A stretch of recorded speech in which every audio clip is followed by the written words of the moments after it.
menurut saya kalau dia melarikan diri dari persoalan itu kepada Allah, tentu itu baik ketimbang dia lari ke ke tempat-tempat yang lain kan, Bunuh diri atau gitu. bunuh diri, Iya, iya. atau orang kan bisa lari kepada bunuh diri atau narkotik, Ya. atau ke tempat-tempat hiburan. Iya. Dia berusaha meredakan derita batinnya dengan mengejar-ngejar kenikmatan sensual, ya, Ya.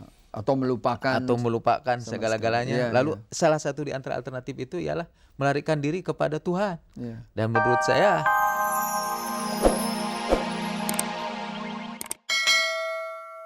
Salam dan salawat kita sampaikan kepada junjungan kita Nabi besar Muhammad Sallallahu Alaihi Wasallam.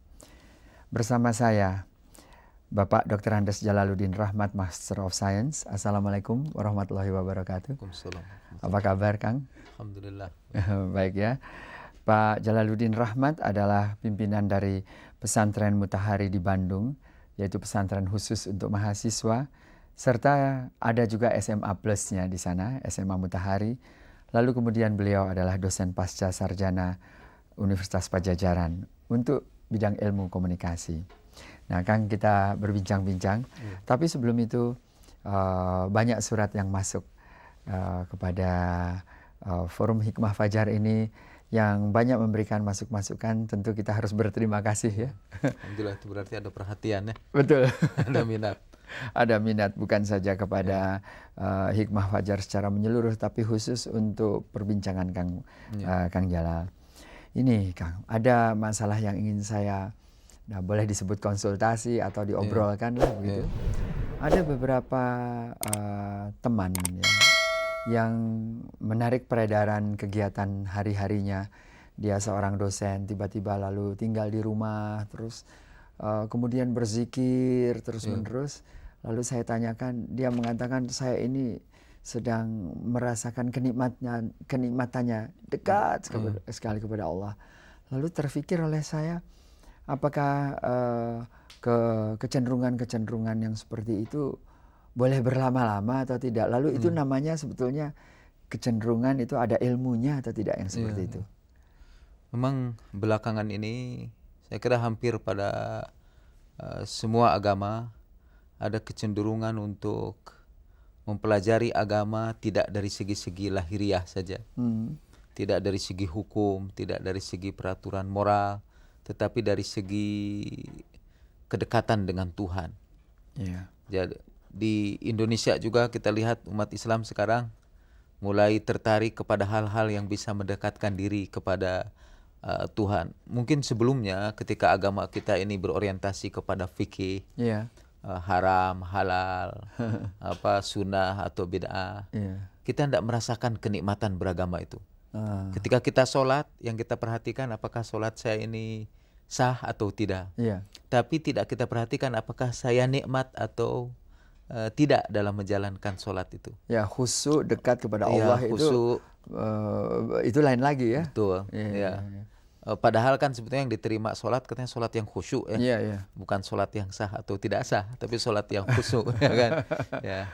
Dan itu masalah kenikmatan. Ya, mungkin kedua-duanya ya, khusyuk tapi juga harus syah juga ya. Betul. Sebetulnya yang ideal ya, dan tentu saja katanya orang tidak bisa khusyuk kalau tidak sah. Betul. Sebetulnya teoritis. Tapi dalam kenyataannya perhatian kita terlalu banyak kepada sah atau tidaknya, bukan kepada nikmat atau tidak nikmatnya beribadat ini. Nah, karena gersang itu, karena orang ingin merasakan kenikmatan beragama, maka mulai tumbuhlah kecenderungan-kecenderungan yang disebutkan Pak Arif itu. Mereka misalnya merasakan kenikmatan beragama itu di dalam zikir, atau di dalam sholat, atau di dalam bangun di tengah malam misalnya. Nah, ini namanya apa itu? Kalau orang yang ingin sekali atau melakukan suatu prosedur dan pendekatan diri kepada Allah melalui seolah-olah dia ingin mensucikan diri, itu namanya apa itu? Ya, itu biasanya disebut tasawuf di dalam ilmu-ilmu Islam. Sebagaimana cara untuk memahami hukum-hukum Islam, melahirkan ilmu yang disebut ilmu fikih. Kemudian ilmu yang mencoba mempelajari sifat-sifat Tuhan misalnya, itu disebut ilmu kalam. Nah, ada sejenis ilmu yang berkembang di kalangan para ulama untuk mengajarkan prosedur atau tata cara mendekatkan diri kepada Allah Subhanahu wa taala. Iya. Nah, ilmu itu disebut tasawuf. Iya. Nah, mungkin kita kata tasawuf itu sendiri datang dari kata apa itu? Iya. Iya. Itu banyak teori tentang tasawuf itu. Iya. Yang jelas tasawuf itu, nama tasawuf itu tidak ada di zaman Nabi. Jadi zaman Nabi SAW tidak ada kata tasawuf. Sebagaimana juga kata fikih, Iya, iya. tidak ada dalam pengertian ilmu itu. Iya, iya. Tasawuf itu mungkin berkembang kira-kira 100 tahun setelah Nabi meninggal dunia. Iya. Dan lahir menjadi sebuah disiplin tersendiri. Nah, karena asal-usulnya tidak diketahui dengan pasti, maka banyak teori tentang asal mula tasawuf ini. Iya. Ada yang mengatakan katanya tasawuf ini berasal dari kata sofa dalam bahasa Arab yang artinya mensucikan diri. Iya. Jadi tasawuf adalah upaya mensucikan diri.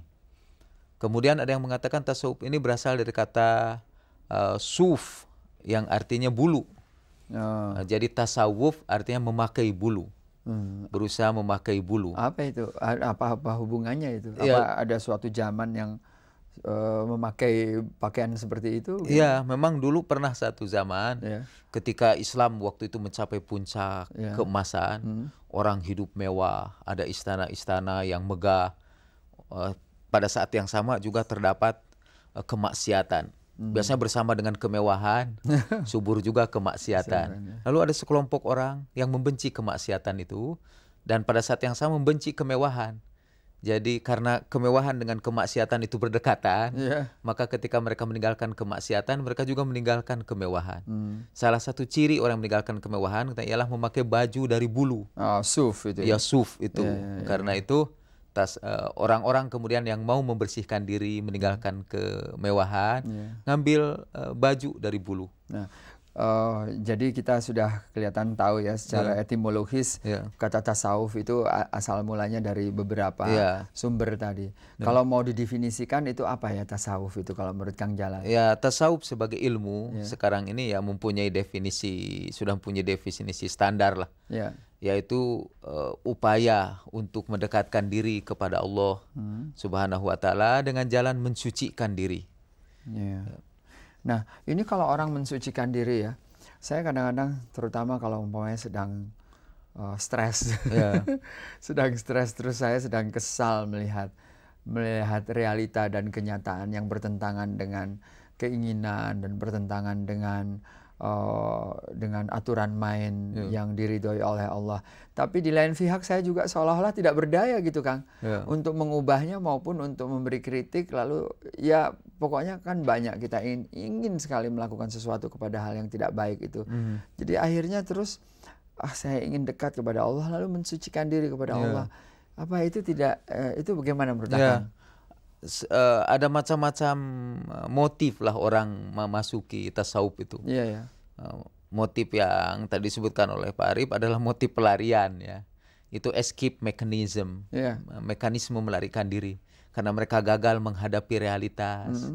Misalnya karena cinta mereka gagal, meniti karir kemudian tidak berhasil, atau tiba-tiba ketika sedang pegang kekuasaan dicutikan misalnya sehingga mengalami post power syndrome.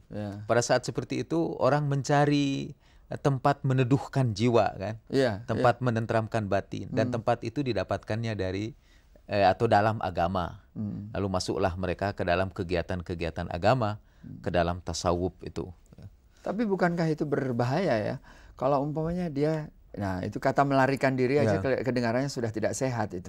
Jadi itu salah satu kritik mungkin atau bagaimana kita mencegahnya? Apa boleh atau tidak sebaiknya kita lakukan seperti itu atau tidak? Menurut Kang Jalal gimana?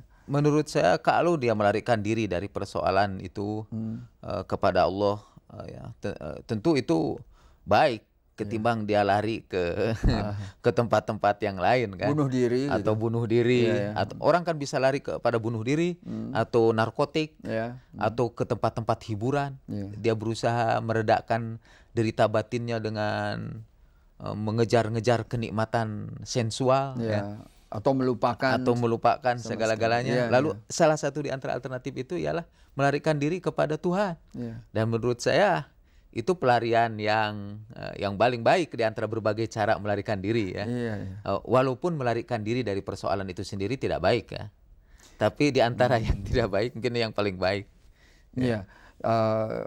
Jadi kita anggap kritik saja mungkin, jadi jangan sampai dilarang begitu. Betul. Kalau ada orang yang melarikan diri terus kemudian dia berzikir, boleh-boleh saja. Hanya saya berpikir kalau seorang suami lalu berzikir 1 minggu penuh lalu tidak ada nafkah yang diberikan kepada istrinya, gawat juga ya Kang. Ya itu ekstremisme, ya.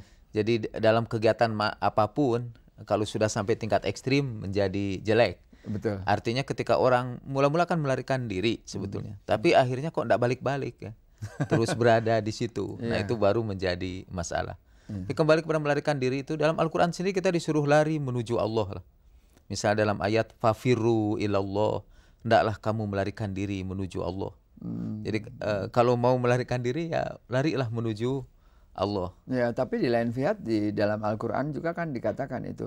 Ada satu surat yang mengatakan bila engkau tidak mengubah nasibmu ya tidak akan berubah nasibmu. Itu kan jadi di dalam Al-Qur'an ini ada